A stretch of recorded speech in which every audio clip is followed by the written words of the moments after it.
What's going on, guys? And welcome back to another episode of the Dual Hemisphere Hangout. I am one of your hosts, Luke, and actually, surprisingly, not joined with me this week is always my lovely co host, Jake, who is actually on vacation back home in England, over visiting over to see some friends and family, and to also attend one of our good friend Jack's wedding as well. Jack, if you're listening, congratulations, my man. But yeah, this was kind of a little bit of an unplanned episode as me and Jake had previously recorded another episode for this week. And for some reason, I guess something happened on our end where we were not able to submit the episode onto our drive because Jake does the editing, I do the uploading, and something happened. And, we just don't have an episode for this week. So, Jake was like, hey, go ahead and try out a solo one, see how it looks like. And you guys voted on Instagram and talk about what we're going to be covering today. Um, and other news, as you guys notice me looking back, it's actually because we do have a new member um, of the Dual Hemisphere Hangout. They are sleeping at this moment in time, so I will not be grabbing them. But maybe when Jake comes back, you'll finally be able to meet this new individual. But yeah, so it's kind of just going off of it. This week's been pretty cool. Very fun week, exciting week for me personally. And yeah, it's the summertime, so it's officially time of game announcement season. So we've been seeing last this week specifically the Nintendo Switch 2 just came out. Sony just did their state of play where they're announcing a lot of the games that are going to be coming out to Sony platforms, some exclusives, some multiple exclusives. I don't know if they're all exclusives. I could be wrong about that, but I'm pretty sure about 80% of the games that we're going to be talking about are all Sony exclusive. And then today of recording was also the first day of Summer Games Fest with a lot of announcements there. And we'll probably be going over a lot of that with Jake when he gets back, because there's also an Xbox presser as well. So we'll be covering, the games from the Summer Games Fest and the Xbox presser as well. And on top of that, today we're actually just going to be discussing, the state of play, because I think there's one thing that we all know about when it comes to Sony. A lot of the critiques that Sony has been having over recent times is the fact that there are not a whole lot of games coming out on the PS5. I think when we think exclusives, we think of like, well, let's think about PS5 exclusives specifically. Um, as I'm like thinking off the top of my head, there's like Final Fantasy VII Rebirth, Spider-Man 2, I believe. I don't know if that came to PS4 or not. I'm pretty sure it came out to PS5. And there is a couple more games I can honestly, the fact that I'm having a hard time listing some of the PS5 exclusives is exactly kind of like the problem that Sony's facing. So, they definitely wanted to come out the gate swinging today, this last conversation, to get these games out there. So, we're actually going to be talking about these games. So, I actually have a little document pulled up. I watched the presser earlier this yesterday actually, when they were announcing a bunch of games. There are some games I'm excited for. We're just going to go over some of the games, and I'll probably dive into a little bit more in depth on the games I'm really excited for. There's actually one game that I'm super excited for, and it's a pretty niche game. But if you're a fan of the podcast, you probably know what game I'm going to be talking about. But yeah, so the presser came out. A couple games here, there. Lumine's Arise was announced for coming out for fall 2025. This was made by the same people that did Tetris Effect. It's basically a reimagining of the title, with music and effects to help you relax. And it's going to be on both the PS5 and the PS VR2. Now, one thing that I definitely was super excited for is Pragmatica or Pragmata. It's coming out in 2026. But definitely, it's a sci-fi esque game. It looks really beautiful. It was announced. It was actually indefinitely delayed in 2023, and now it's back with a 2026 release date. It looks very promising. This is just the trail that they showed looked very CGI based. Some in-game cutscenes there, but very interesting. Not sure if this is a game that I will be picking up, but it's definitely a game that I can definitely see a lot of people enjoying as well. The next game that they announced was Romeo is dead. So that's actually really exciting. So this is from the team that is back from the team that's behind the No More Heroes games. It's very stylized RPG, JRPG esque. I always say it's kind of like Kingdom. It's very Kingdom Hearts coded. Is the way that this genre of game that I've seen. I've never personally played any of these games, but I know the people who are fans of this are very big fans of it as well. So those are definitely some games that people are very excited about. Next one that we see up here, and this is one that a lot of people are actually really excited for, is Silent Hill F. Now, me personally, I have never been a big fan of horror games in general. And I've never really actually played a Silent Hill game, but I know a lot of people were really excited for a new Silent Hill. There hasn't really been a new Silent Hill game in a really long time. I can't remember the name off the title that they did. It was kind of like a tech demo for the new Silent Hill that was supposed to be coming out that never did come out. Oh gosh, the name escapes me, and I'll have to look it up. But everyone was really excited about it, and it never kind of went anywhere because Silent Hill's owned by Kojima, and then Kojima split off from the place Sony branch. So there was kind of a little bit of a struggle with the Silent Hill franchise, but it looks like Silent Hill is finally getting a new release. It was revealed back in 2020, and I watched the trailer, and it looks scary, and it definitely is not a game that I will probably personally be playing, but I will probably watch other people play it because while I have no problem watching a scary movie or watching someone play a scary game, me being behind the sticks, I am the type of person that will sit there, play the game, and be like, I actually I'm okay. I'm just gonna stand right here. You want me to go here to never be scared, and I am not doing that. So, yeah, that's definitely not a game that I will be playing, but I will definitely probably be watching some people play this game. Next game that they did announce was Bloodstained: The Scarlet Entanglement, again coming out in 2026.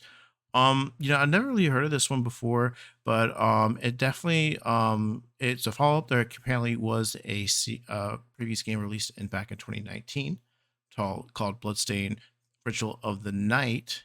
Oh no, yeah, cool. 20 surprise Bloodstained. I'm sorry, I'm reading the article off the top of my head, but yeah, Bloodstained. Definitely, it's a with a classic Castlevania style, given a modern take. So typical Castlevania esque. Metroid Prime, not Metroid Prime, but Metroid series esque, very much, 2D side scroller. But people were really excited about it.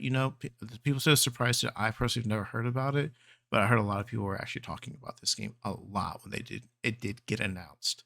Now, coming on to the game that I am most excited for, we do have a Digimon Story Time Stranger coming out October 3rd, 2025. Actually, just about 4 days before my birthday. So this will probably end up being a birthday treat to myself. But yeah, it's actually really exciting. I love the Digimon games. Probably the best Digimon game that I have played, and honestly of all time, was the Digimon Story Cyber Sleuth. So I believe this is the same team that's behind the Cyber Sleuth games. They're coming out with a new game, Time Stranger. It just looks honestly really amazing. It's always been like a typical JRPG game, very anime-esque in the sense that it has very anime-esque tropes from what I remember from Cyber Sleuth. The cool thing about this one, and a lot of people always give the lazy comparison of it being a Pokemon clone. And well, I definitely get it because the Digimon Digivolve, Pokemon Evolve, into newer forms. I think Digimon does a really interesting take, as each Digimon specifically has different branches of their evolution. So they all start off as a baby, and from there they evolve to what they call I can't remember the little stage, but there's like a middle stage, and then there's a rookie stage where, you have your name favorites like your Agumons and your Gagumons and your Patamons, and they can all basically branch off into whatever kind of Digimon that honestly fits. And the cool part about it is you can de-digivolve depending on like the scenario that you need to. So let's just say my Digimon Agumon, I had it into a Greymon event first, and then turns out there's a super strong boss fight, and I need to de-evolutionize it. And and have it digivolve into something else, which is really really cool. Um, and different scenarios affect different evolutions. So maybe if you focus more on attack, one Digimon might turn into this one. Versus if you maybe focus on speed, you could also digivolve your Digimon at different levels. So maybe if you really really want a stronger Digimon for a boss fight, you might decide to digivolve your Digimon at like level 10. Versus if you really want to wait it out to level 14 for a potentially stronger Digi-Evolution. I'm just as I've talked, this is the game I've talked about the most since we've talked about any of these games from the state of play. So definitely am extremely excited for it. I love the Digimon series. Gets I honestly think Digimon gets the reputation it gets for obviously from people who just call it a Pokemon clone. Anyone who's actually played Digimon or watched the series, they can tell it's very far from actually be a Pokemon clone ripoff. If you're really looking for a true Pokemon clone, go look at Yokai Watch. That's a ripoff of Pokemon. But also a cool little note that I'm seeing on this article is it's actually dropping a couple weeks before Pokemon's Legend ZA, which is actually really exciting as well for individuals because Pokemon Legends ZA is a game that a lot of people are excited for. It's the newest Pokemon game coming out. It's gonna be both on the Switch and Switch 2. So the fact that this is coming out about the beginning of the month and ZA is coming at the end of the month, I think that's really cool. So people can get their fix of Pokemon before they go to experience what is most likely going to be a completely different take on a Pokemon type game with Legends ZA coming out. Now, also really super cool for me personally. As you guys know, I'm also a very big Final Fantasy fan, and I do love my tactical strategy games as well. We talked about on my game catalog. I really love the not the Advanced War games, the Final Fire Emblem games as well. And Final Fantasy also had a strategy RPG called Final Fantasy Tactics, and it's actually getting a remake. I guess the official name for it is Final Fantasy Tactics: The Avalice of All Ice Chronicles, coming out September 30th, 2025. Game that I'm very excited for. Final Fantasy Tactics is probably one of the best turn strategy based RPGs out there. If you ever played a Fire Emblem game, it's very much you pretty much decide you have control of certain characters. They get to move certain spaces. They have different classes do different damage. So it's honestly, I always just call it as really just advanced chess, with some anime added into it. But people who have ever played Final Fantasy Tactics and who love your strategy RPGs, people love this game. I played it one time. So was a little old for me when I was playing because I started playing it when I was like in my 20s. So for me, I know I feel sound like a snob when I say this, but when a game does not look as pretty as it would back in the day, I typically stray away from it. So I only got about 10 hours into it, but I did really enjoy Final Fantasy Tactics for what it was.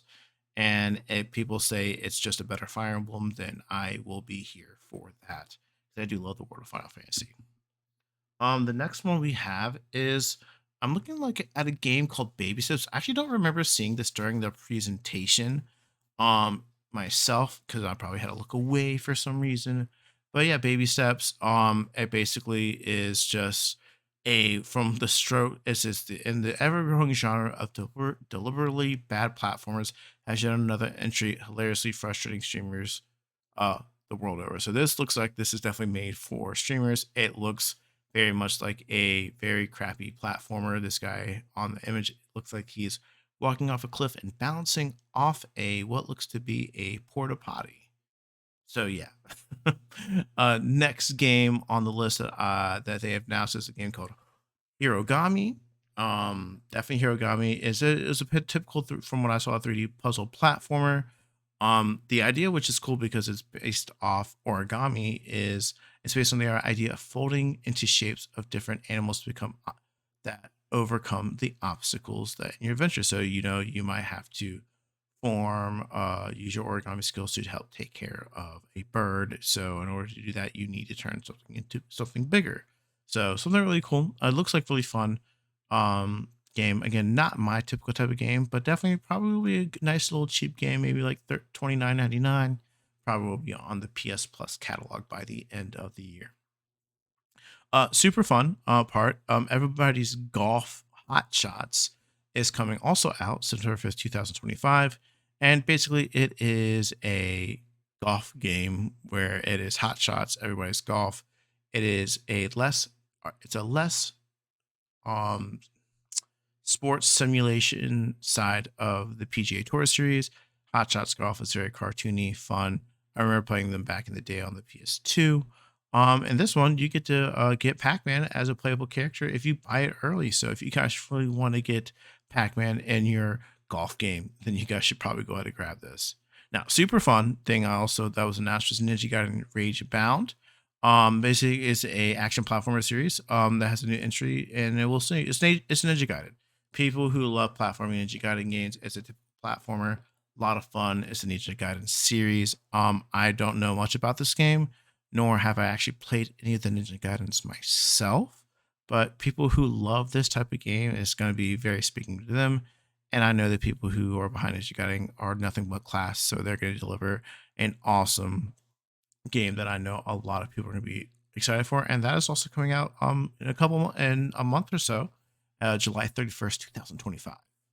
Now, next one, this one is called Karen or Karin. I don't know how to spell it. Cairn. It's probably a specific mountain climbing term because in this game you literally are climbing mountains. It's literally trying to give you the most realistic mountain climbing experience as you try to survive a unforgiving ascent, according to the description. Looks like a very small indie game. One thing I'm noticing on a trend of these games that they announced is a lot of care to the indie games because I feel like a lot of indie games are exactly what is supporting the PS5 while we wait for our bigger AAA PS Sony exclusives. Another game that we see that was announced was the Mortal Kombat Legacy Collection with a K. These are just your classic Mortal Kombat games. They're going to be the games that came out from between 1992 to 2003. And you can basically it says it's what you can switch between various different versions of each games that were available in arcades and on consoles and handhelds. So yeah, definitely some classic Mortal Kombat games. I will say I personally played like Mortal Kombat 2 on the arcade. We had one in our shape, which I always love. I do enjoy Mortal Kombat quite a lot. I am a Baraka main myself, so we gotta love Baraka up in here. But I definitely did not get into Mortal Kombat properly till Mortal Kombat 9, which, if I'm not mistaken, came out like in 2010, 2009 area. Timeline. I was in high school. That game came out. It was notoriously known for having one of the hardest boss fights, being Shao Kahn. And there's a lot of people rage quitting over it. I know Maximilian Dude, who does a lot of fighting game content, has a boss rage series where he takes on really strong bosses and decides if they're really hard to beat. And he has stated on multiple times that it is a difficult boss fight. But that game's not in the Legacy Collection, so I actually don't know why I'm talking about it.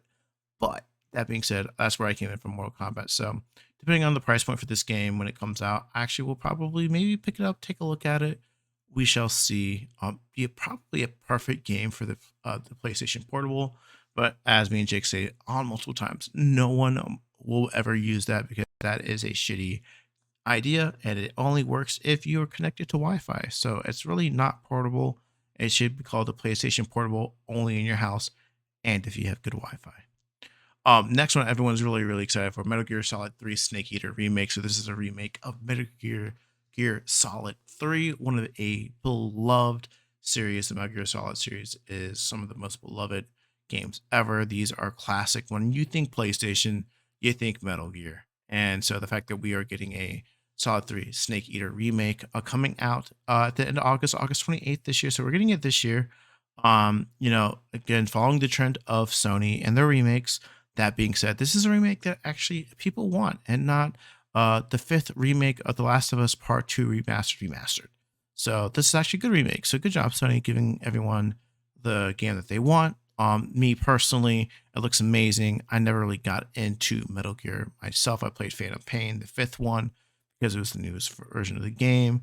But everyone tells me that they are great games. And, based on the trailer that I watched, it actually is pretty cool. And while I'm not the biggest Metal Gear Solid fan, I definitely popped when I got to see it because it looks amazing. And I'm just excited for people who love this game to be able to play a beautiful reimagining of it. And for people who maybe have never played it, from what I've heard, Metal Gear Solid 3 is one of the best games in the series. So perfect time to hop in and try Metal Gear out. And if you fall in love with it, you're probably gonna end up playing the rest of them too. Next game we're gonna see is Neo 3. So Neo 3 is the third game. This is what is basically known as um Dark Souls before Dark Souls. All I know is it's very tough, it's a difficult game, fun combat, and if you've never played a Neo game, Neo 3 actually has a fun demo that's out right now on the PlayStation. So I might actually try that just to see if this is a game that I would ever be good at. The one thing about me, I am not great at Souls-like games. I've tried playing them multiple times, and they have never clicked for me. And I think it's just because it's a skill issue, and I have a skill issue, and I'm not good at those games. So I will never probably pay money to be bad at a game. So you guys can hate me for it if you want, but yeah, Neo 3 is definitely a game I probably will not be playing, but I might check out the demo just to see, just because there's a third one. Usually games don't get a third game in the series unless they're not beloved, and I've heard of them before. All I know is that they're very difficult games. The guy is a samurai, and that's pretty cool. So super fun, super fun. Gotta love the way of the samurai, which is, I guess, honestly, very 2025 coded, but Neo 3 is coming out in early 2026. So maybe probably we're looking like February, March, maybe January. That'd be pretty cool. They also announced a new Astrobot levels. So later this month they're gonna have add 5 new challenge levels to Astrobot, which is super fun. Apparently there can be some new cameo bots in it, so be on the lookout for probably some new beloved Sony characters popping up in these new Astrobot levels, which is really dope. I personally have not played Astrobot, but a lot of people said that it was their game of the year last year. And it was Sony's take at a platformer. And from what I've heard and what I've seen, that people absolutely love this game. And I've heard comparisons to the newest Mario. Um, and people are super excited about that. So that is super fun. I'm excited for the people who played that. Maybe one day Astrobot will come to the PlayStation Plus catalog, and I'll be able to play it then. But also, again, not a big platformer. I've never really been a big Mario guy, so platformers themselves have never really um spoken to me. But I'm excited for those who are getting some Astrobot. Next, we got the Thief VR Legacy of Shadows. So it looks like they're bringing Thief to VR, which is actually pretty cool. I think that's an interesting take. Thief is a stealth game, as you can tell by the name. You are a thief and you are stealing things. I've played the first Thief and on Game Pass, and it was fun. I did not beat it, but I probably put 10 hours in it, and I can only imagine how it would look like in VR, because if I'm not mistaken, you are seeing it from a very first person's perspective. And I think that's actually pretty cool. I bet that is going to be a lot of fun to play in VR. I've never really gotten into VR, but that is super exciting. Well, not ever gotten into VR since I've never used a VR headset. So that is what I mean by never gotten into VR before. But the people who have the PSVR, yeah, PSVR 2. Sorry, it's coming out on the PSVR 2. So if you don't have the PSVR 2, you probably can't play this game. So if you have PS4, all 5 of you that have the PSVR 2, definitely enjoy that. And then I think we only have about 2 more games left that I'm seeing up here. Ties of Tomorrow. Yeah, this is made by the team. I know nothing about this game. I saw this game. It looks really cool. But it's made by the team behind the roguelike road trip game Road to 96. Ties of Tomorrow, from what I'm reading, looks to give us a similar gameplay style set on a strange aquatic world where you can follow the footsteps of previous players and make different choices than they did to affect the story. So yeah, it looks like it's going to be a pretty good way where you can definitely make story choices matter. You can see what other people did, and if they did the same thing you did, to maybe try a different story. So super exciting. I've never heard of this game, but the trailer I've seen looks really fun. It definitely is a game that I think a lot of people will probably enjoy. And all I know is I'm not the biggest roguelike game, but there's so many people at my office at work and so many people in general that enjoy roguelikes. So I am pretty sure people are going to love this, and it's great for somebody to get into the world of roguelikes. So let's go. Next one we have the Sea of Remnants. Um, yeah, it looks like it. People are saying it looks like a ripoff of Sea of Thieves, but it's going to be a single player adventure game, and it looks really fun. It looks like you get to be a pirate, you get to privateer. Um, Very cartoony art style. But that being said, I kind of like the vibe of it. Everyone loves a good pirate game. Like I said, I loved Assassin's Creed 4 Black Flag. I'm not saying this is a Black Flag by any means by the art style, but definitely looks fun. It's giving me very much Sea of Thieves vibes. At first, I thought there is the Xbox, Sony's attempt to copy Xbox and do Sea of Thieves. That being said, that is not the case. They are going a single player story based game and super fun. And then another C game, we have Sword of the Sea coming out August 9th, 2025. And this is a game that they are behind Abzu the Pathless with Seashoots, and you're surfing in a beautiful world on a magical sword. I have no idea what kind of game this is going to be. I honestly don't think I remember seeing this at during the presentation. I probably walked away from it again, but hey, you're gonna get that in August, so it looks fun. Now, this game I'm actually really excited for. So we got a new James Bond 007 game called 007 First Light coming out in 2026. Yeah, it's super excited. It's a game which is focused on Bond's life as he's first brought into the agency as a young, cocky upstart. So this is kind of like, I guess, a origin story for James Bond and to show how he became one of the best spies ever. The game looks great. I honestly cannot tell you the last time I personally have played a James Bond game. I have great memories of playing GoldenEye and Nightfire on the PlayStation with my friends. And the story modes in those were always super fun, but I actually played a lot of couch co-op multiplayer where we would take out everyone. That was always fun. And then I think one of the last 007 games I ended up playing was like the ones based off the movie Daniel Craig movies. But yeah, this is actually really exciting. This was not on my checklist to expect a new 007 game, but it looks amazing.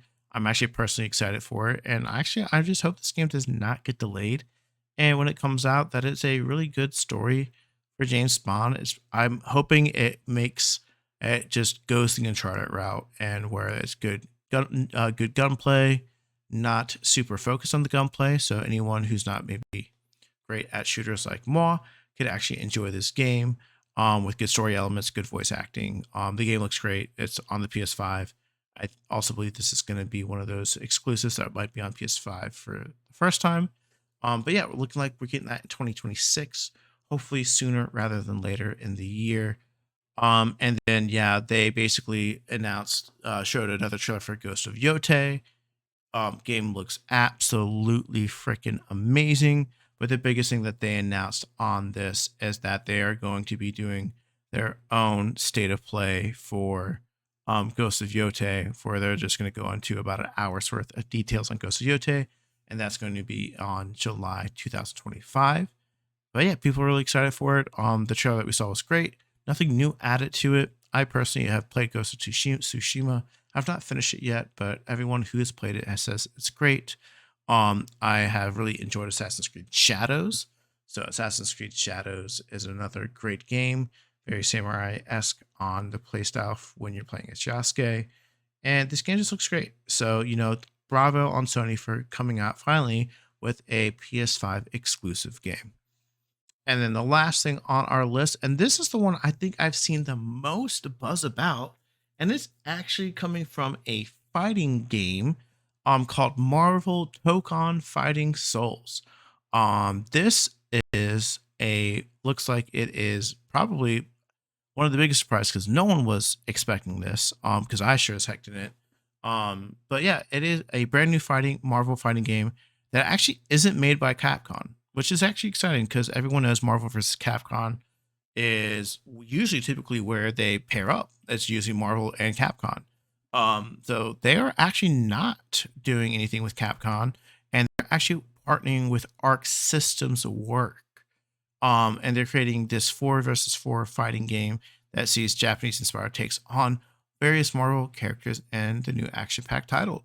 Yeah, I mean, just watch the trailer, guys, and you are going to get the vibe for this. Think Marvel anime fighting game. Solid, right? 4v4, so it's going to probably have a really big presence at Evo in the competitive fighting scene. But this, out of everything that I follow on social media, this is probably the game that most people were talking about because no one saw it coming. Marvel really has only, when it comes to the fighting, has really only partnered with Capcom. So I'm a little curious to see maybe if that's something fall through with Capcom. I highly doubt it. But the fact that Arc System Works is taking over, people love the Arc System Works games. Some of the best multi-man fighting games are done by Arc Systems Works. We're talking about our Dragon Ball Fighters, a lot of our Guilty Gears, a lot of our Blast Blues, a lot of really fun uh, fighting games are developed by Arc Systems Works. They are the king when it comes to these fighting type games. So people are really excited for it. I dig it. I've never personally been good at those types of games. Dragon Ball Fighters, I was never really good at, and that was the game I probably put the most hours on in this type of fighting game style. I'm much more of a Soul Calibur, three-dimensional Tekken-esque fighting gamer myself, but people are really excited for it. I'm excited for it. I'm excited to see more trailers. Not sure if this will be a pickup for me. But if I like what I see, I might pick it up. It looks fire. I'm excited for it. And yeah. And that is all the games that were actually announced at the state of play. Honestly, for what I saw online, a lot of people weren't too happy with it. Me personally, I thought the state of play was awesome. I'm actually really excited for it. I think the state of play actually delivered. Yeah, we didn't get our Wolverines. Yeah, we didn't get like a new Uncharted announcement, but I think people need to understand specifically with these kinds of games, these state of plays, pressers, we just haven't gotten anything hype for a really long time. And so I think this was a lesson for a lot of people to remember to keep their expectations in check, but it's so hard to do that specifically when we are super excited for games, when we're used to these E3 levels of hype from back in the day. I know I am every time I see a conference, and I have not been super big into, which is kind of why we talked about game trailers. Because I'm gonna be real, I haven't really watched a game trailer. Got on my way to watch a game trailer or a game presser in a really really long time. So I definitely tried that out for the first time, and it was actually pretty cool. But it was known it never reached near the hype levels that I did back in the E3 heydays of things. But yeah, that was the state of play.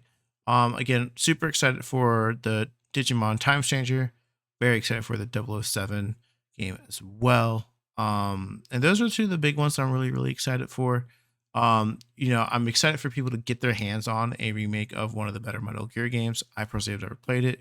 So maybe I might dip my toe in and try it again.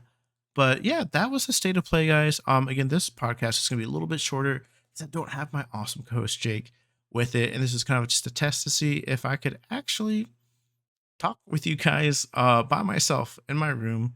I am literally staring at myself through a video camera, and it is kind of crazy. It's taking me out of it a little bit, and but that being said, it's actually pretty cool. So I don't know if we'll have any more of these in the past. I know for a fact for me personally, I want to dive in to possibly doing a retrospective series on the Persona 3 through 5 series. I'm actually currently replaying Persona 3 Reload right now, which is a lot of fun. I'm actually super like hooked on it right now. I'm honestly sad that for the past 2 days I've not been able to play it, but there's a good reason for it, so it's okay. I'll probably get to play it some this weekend myself. But yeah, this is a little test to see how a solo podcast would be.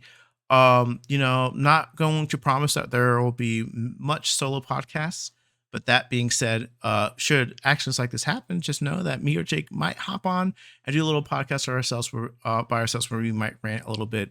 But thankfully, the gaming world blessed me with some options this week, with the Summer Games Fest and game announcement things being out this week.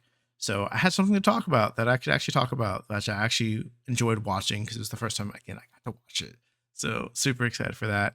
And yeah, Jake should be back next week. And we're probably going to recap his visit then. We're actually probably going to talk also about the games, and then whatever podcast that got lost may never see the light of day. If not, it might get posted, and then we'll have a special 2-for-1 podcast a week where you guys might get episodes of the DHH on a Sunday, or there was just meant to be. I will say that the podcast that I remember talking about was got a little heated at sometimes, so it might be one of those special band podcasts that never see the light of day that everybody kind of whispers hush hush about. But all jokes aside, guys, I've been Luke. Jake's not here. Wow. But that's been it for us. Guys, leave a comment, like, review the podcast, share it with your friends and family. But until then, I will see you next week, and hopefully Jake will see you next week as well. And I will see you guys next time. All right, guys. Bye bye.